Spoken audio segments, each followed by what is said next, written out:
There's no denying that we are in a painful time. There's no denying that in our country and in our world, we are living through, quote, unprecedented, end quote, times. You don't have to go far or look at the news very often to realize that our existence, our togetherness has been reshaped and reformed by this global pandemic. And there is pain associated with this moment. There is grief, there is sadness, and not for a single moment do I want to detract from that reality. That waking up each day for myself, and I know for many other people, has sometimes been challenging. You find yourself taking midday naps, longer walks, sleeping more, and still not feeling really rested. There is fear about what tomorrow will be, and fear about what a year from now looks like, or even what the rest of the day is going to hold. And so I don't want the contents of my talk to detract from what I feel, along with all of you, that these are difficult days. And for people who have had COVID-19, for people whose family members have had the disease and who have lost friends or loved ones, or you know of someone, my heart is with you and my condolences are with you as well.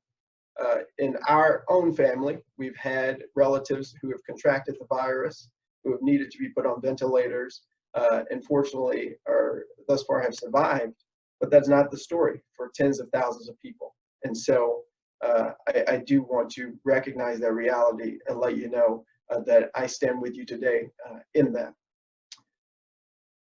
So this cause, we all know, but the ways we react and the ways we're feeling is all different. But here, I want to give you space that that's okay, and let you know that not being okay with everything that's happening is also okay. Objectively, we could say that our lives did not prepare us for a global pandemic, right? So for many of you, you participated in the program, maybe in part, going into the building and the offices daily and sitting with your LC, your learning community, and all these things. And now you had to switch your entire lives virtually. And so classes are being taught virtually. You're doing Friday feedback and guest speaker virtually. Life may not have prepared us over these last few years for life this way, right? You would get on the subway station, to the subway train, or maybe you get in a car, or maybe you carpool. There were things we had already learned about how we were going to operate. And 2 months ago, if you had asked any of us what a year from now looked like, it would have been pretty similar. We would wake up in the morning, brush our teeth. We would then go to the train station or the bus station and get to where we were going. We would walk into class. We'd sit down. We'd have breakfast with these people. We do pretty much the same thing. Life does not seem to have prepared us to schedule in a pandemic. You've taken classes in career development and interpersonal relations. You have agendas, you have Outlook calendars, and I don't know if you scheduled in a global pandemic. We didn't expect for something to happen that would lay bare the realities of a country where inequality is pervasive. We did not prepare for this pandemic to tell us that African Americans are still disproportionately impacted by the lack of access to healthcare and resources. We weren't prepared for this. And so some people in our country are surprised when we learn that there are states with only 13% of Black folks and 40% of COVID-19 deaths are Black people. We weren't prepared to have very serious conversations about what it means to have healthcare for everybody in rural America and in urban America or suburban America. We didn't prepare for these types of conversations to be laid so bare, the realities to become so apparent that our existences have been shaped by systems of oppression and inequality. And because of this, we're brought to a new moment. We're brought to a new moment where we must reckon with this reality. And whilst I don't think we all scheduled in a global pandemic into our calendars or our lives, I do believe we still might be prepared for it. Now, what you're going to see in the next words that I have to share with you is that I actually love science. You heard Latrell read beautifully that I studied government and education, because that's my bread and butter. I believe those are some key components to justice, but I have always had a love and fascination of science, but I am not a scientist. I'm going to have some things that are sciencey that I think help to show the universality of some of the things that we share, but I'm not a scientist. But I still think we were built for this. We were built for it for some reasons that you can very easily relate to. We are empathetic people. We understand that the suffering of one person impacts the suffering of others. So you don't need to lose someone to COVID-19 to realize the seriousness of this situation, right? You feel for people who are suffering. You feel grief. You feel loss. And because of this, we are built for a moment in which there is so much loss and there is so much grief and there is so much pain and there is so much heartache, because we can understand what it means to be there. Because at different points in our lives, I am sure we've been there. And this prepares us really well for a moment where the world needs more empathy and sympathy than ever before. Not for anyone who is alive today have we experienced something like this. The only things that I've heard people harken back to is World War II. Historically, people talk about the influenza virus in the early 1900s. But we as people, throughout all of this time, have remained empathetic to the suffering and to the plight of our fellow citizens, our fellow siblings on this planet. And we're called now to care and actually to love one another, hopefully now more than we ever have before, in our homes and outside of our homes. And we as human beings are built to be reflective and responsive. We have something called the medial temporal lobe, which allows our past and future selves to create our past experiences to help form what our future selves will be or envision about the world. So if you would, pause, breathe, take a moment and remember a point in your past that helped to propel you for your future. Something that helped move you forward, a past experience. And I'll give you 15 seconds to just think of something. You said, this moment helped me to move forward. I'll put one in my brain too. Okay. The medial temporal lobe allows us to take past experiences in our brain and shape them to create what our future could be. And so your past experience, whatever that one was, is actually compiled into tens of thousands of memories that you've already had to help shape what the future can be. Remembering allows us to create opportunity for our future to be better, to be stronger, to be more hopeful than our present is. But what's really important is that it requires us to hearken back to things we have already done, places we have already been, people we have already met, experiences we have already had. It is so important to remember. And we are human, so our memories are not perfect. We will add things that weren't there. We'll put people who may not have been there. We'll even be in places where we may not have gone. So our memories can sometimes be fickle, but the combination of these memories and the intentionality to remember allows us to create a sense of place and space that creates a better future, allows us to create a future, a better future than the one we have already experienced. And so that is a beautiful thing about us being human, that we're built to have this reflective mode, and we can respond to it. We can envision with it. We can imagine with it. And that is one of the things that's happened for me. During the course of this pandemic, I have had the opportunity to remember my journey. Now that I have a little facial hair, people might not realize, but I'm only 25. 1 year away from being in the demographic we serve in this organization, and really one or two decisions different by myself and my parents that have me in this role, in this capacity. rather than taking advantage of the program. My journey harkens back to the people who have helped to shape me and help make possible this reality that you see before you. It hasn't always been suits and ties.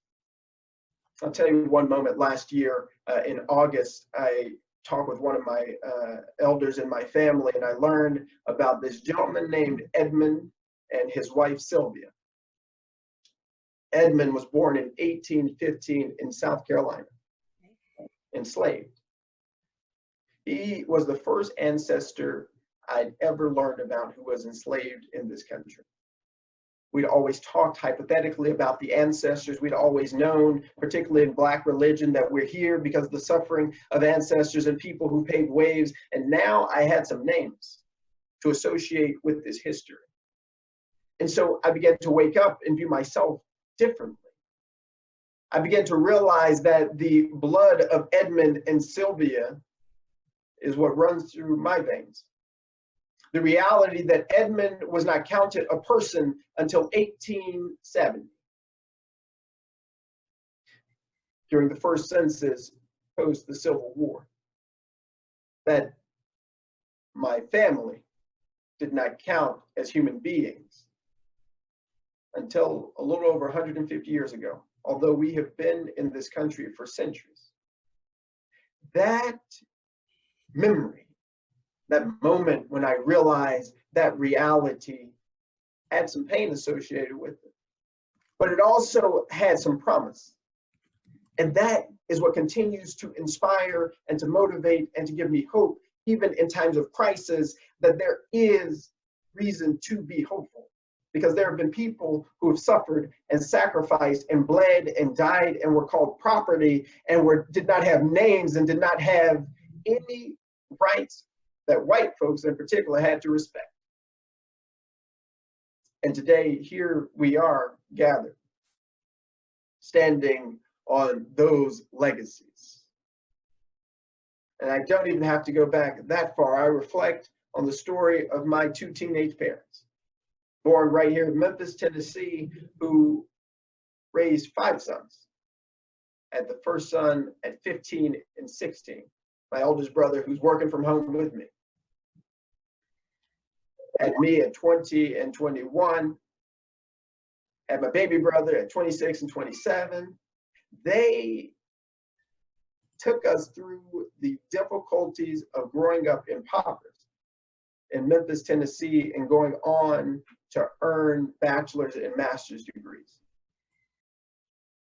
It is not that I'm telling their story because there's something so exceptional about just who they are and what they embody, but their efforts to create a better lives for themselves has been exceptional.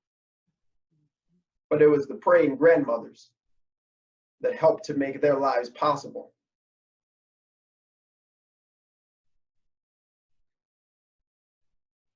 Whew. There were people who sacrificed so that we could be here. And even amidst calamity, I remember what I said in my first sermon in Boston, that really I shouldn't be here. That if you had statistics for the sons of teenage parents born Black in this country, I shouldn't be here. That I shouldn't have a Coca-Cola scholarship. I shouldn't have started a summer enrichment program for kids in my community. I shouldn't be the special assistant to the CEO of this nonprofit. I shouldn't be here.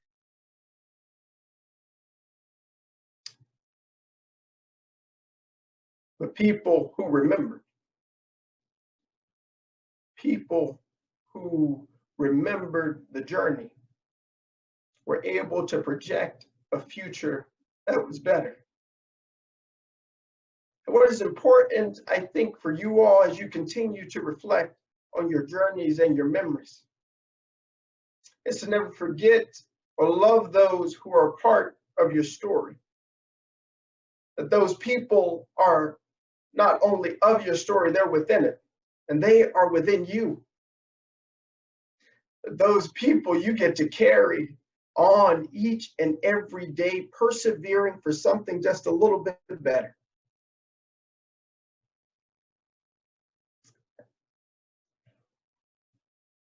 Next thing I want to share with you is that you were built for this because you have potential energy. That you have potential energy.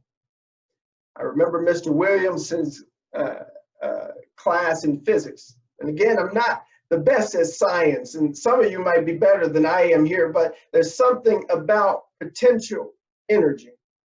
That when you take an object, and you've ridden on a roller coaster, and as the roller coaster sort of clicks up, that is the building up of potential energy. And when it swooshes down, imagine that as kinetic energy. So you have potential and kinetic energy. Potential energy is actually waiting to be enacted upon.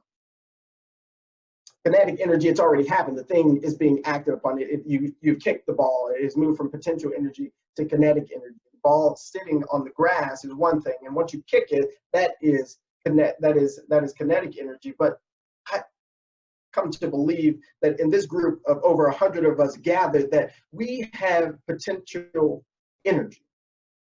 And as you are in your homes, in your rooms, in your kitchens, on your couches, you are actually holding a lot of potential energy.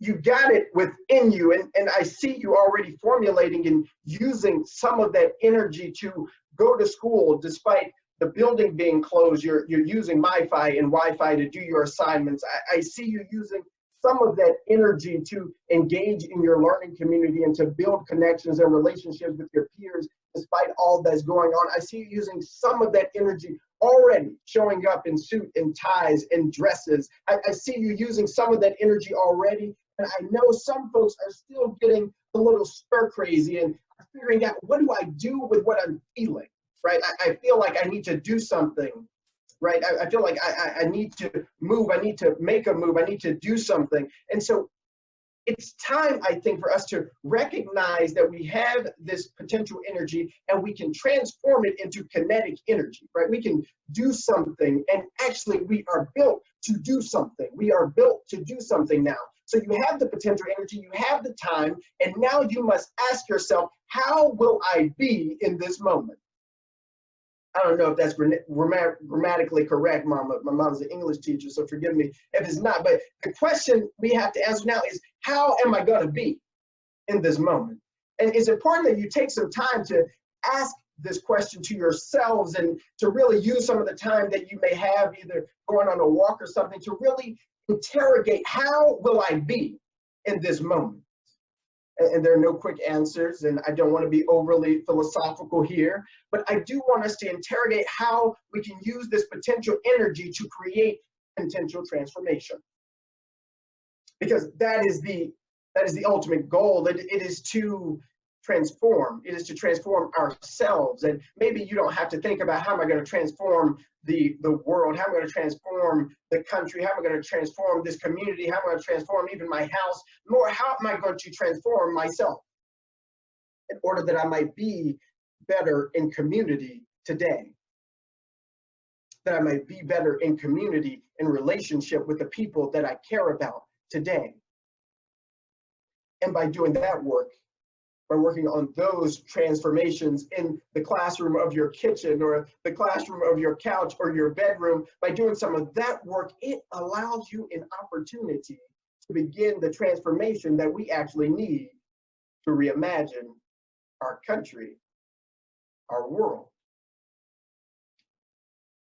The last reason I really think you're built for this is because you are alive. You are here. And just as I mentioned before that the statistics would have told you I shouldn't be here, that the world and all of its woes and its barriers to opportunity would tell you you shouldn't be here, that we are up against a virus, yes, and we're up against principalities and people who are perpetuating inequality and exacerbating it on the backs of the poor. This is the reality that we are facing together. And still, here we are. Here we are alive. Here we are still breathing. Here we are when people wanted to tell us we couldn't. Here we are when our ancestors were enslaved or our parents faced deportation. Here we still are alive. And so no one is bringing hope to us. Rather, we are embodying hope by focusing on us, by reflecting on how far we've come, by doing the things that we can do even in this moment, whether it's completing the census, signing up to vote, talking and caring with one another. We are embodying what it means to be hope in this world. And I only wanted to say just these few words to you as I look at your beautiful faces. You are the hope we are all waiting for. You are. It is you. It is you. So look in the mirror and start to tell yourself that you are the hope you've been waiting for. It isn't going to come in a slogan that someone has and just pass away. It isn't going to come in a policy that anyone gives you. It isn't going to come from a nice comment that someone shares with you. It's already within you. It's something that is of you, and you are the hope that we've all been waiting for. So I need for you to tap into your hope. And I need for you to realize, even in this dark and desolate seeming moment, that there's still a bright light of possibility, that you are still hope. You are still possibility. You are still transformation that your ancestors dreamt of. You are still the possibility of a world where these inequalities no longer exist. You are the hope of a world where economic opportunity and social justice and racial equality and legal justice is a reality for the people in this country and around this globe. You are still the hope that we need, because I believe and I am convinced that if you do it and you do it and you do it and you do the work that it means to build hope in communities and in places where they said hope was dead or hope wasn't possible, that we will be a better people and we will be a better country and we will be a better world. So this gives me hope. And this is the reason I believe, although we didn't sign up for a global pandemic, we were built for one. God bless you, and thank you.